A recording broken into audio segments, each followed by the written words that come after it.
নমস্কার, আমি তৃণমূল কংগ্রেসের সাংসদ মহুয়া মৈত্র বলছি কৃষ্ণনগর লোকসভা কেন্দ্রের। আমি আপনাদের কাছে কয়েকটি কথা তুলে ধরতে চাই।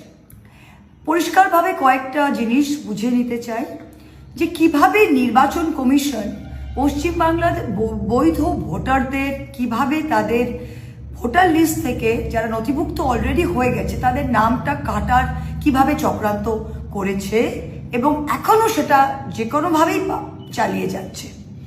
প্রথমে বুঝুন, ASDD অ্যাবসেন্ট, শিফটেড, ডেড এবং ডুপ্লিকেট ভোটার 58 লক্ষ প্রথমে তারা বাদ দিল।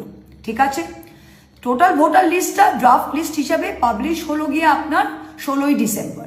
এতদিন ধরে আমরা জানি যে ড্রাফট লিস্টে যারা আছে তারা কিন্তু বৈধ ভোটার, এরা সবাই 2002-এর সাথে যোগসূত্র প্রমাণ করতে পেরেছে, তাদের কোনো অসুবিধা হওয়ার দরকার নেই।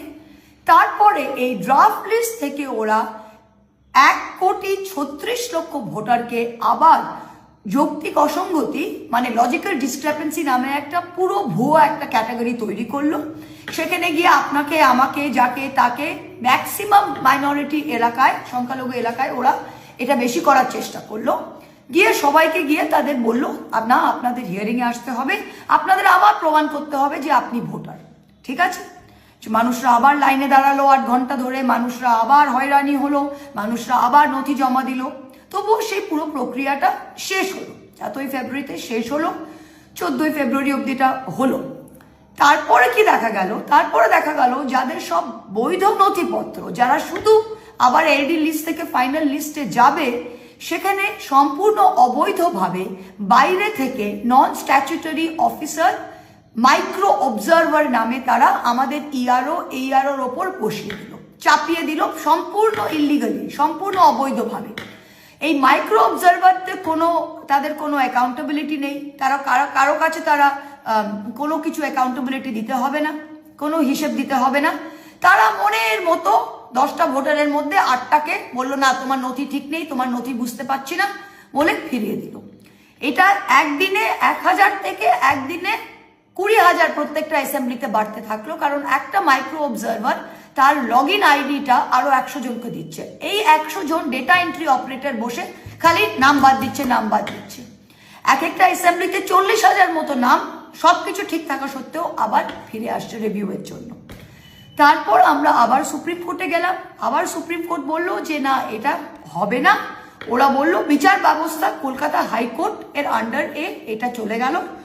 কলকাতা হাইকোর্টের আন্ডারে প্রত্যেকটা জেলায় ডিস্ট্রিক্ট জাজ, অ্যাডিশনাল ডিস্ট্রিক্ট জাজরা বসে এগুলো ঠিক করবে।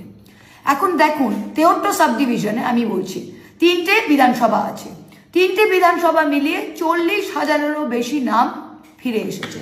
সেইগুলোকে করতে হলে একজন ডিস্ট্রিক্ট জাজ দিনে, অ্যাডিশনাল ডিস্ট্রিক্ট জাজ দিনে 250টা নাম করবে। সেটা 40,000 নাম 250টা দিনে করলে তার কতদিন লাগবে? আরো 10টা জাজ বসাতে হবে, তারা দিনে 250টা করলে তবে কিনা গিয়ে ঠিক হবে। এই অবস্থা।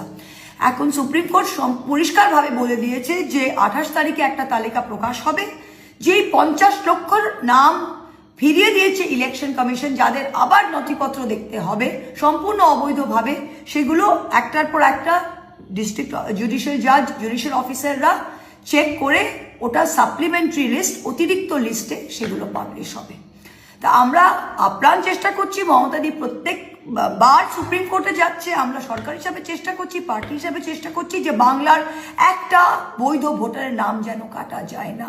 নির্বাচন কমিশন বিজেপির একটা কাঠপুতুল, তারা 50 লক্ষ বৈধ ভোটারকে নাম কাটার, ওরা ভাবছে এই নামগুলো কাটা যাবে 28 তারিখে, তখন মানুষের মধ্যে হয়রানি হবে, ল অ্যান্ড অর্ডার হবে। ওরা 400 কোম্পানি, কেন্দ্রীয় বাহিনী এনে বলবে এখানে পশ্চিমবাংলা অরাজকতা হচ্ছে, প্রেসিডেন্টস রুল চাই। তাদের ফন্দি কি আমরা বুঝি না? আমরা মানুষদের বলবো যে আমরা আপ্রাণ চেষ্টা করছি, আপনাদের নাম 28 তারিখে হয়তো লিস্টে নাও থাকতে পারে, কিন্তু সম্পূর্ণ 50 লক্ষ নাম এক্সামিন করে সাপ্লিমেন্টারি লিস্ট, অতিরিক্ত লিস্টে থাকার আমরা আপ্রাণ চেষ্টা হবে এবং তারা ফিরবে। আর এটা আপনারা জেনে রাখুন যে বিজেপি পার্টি এবং নির্বাচন কমিশন আপনাদের এই হয়রানি, এই অনিশ্চয়তা, এই ঝামেলার পেছনে শুধু এরাই আছে। This is illegal, this is unconstitutional এবং এটা সবার বোঝা উচিত। নমস্কার।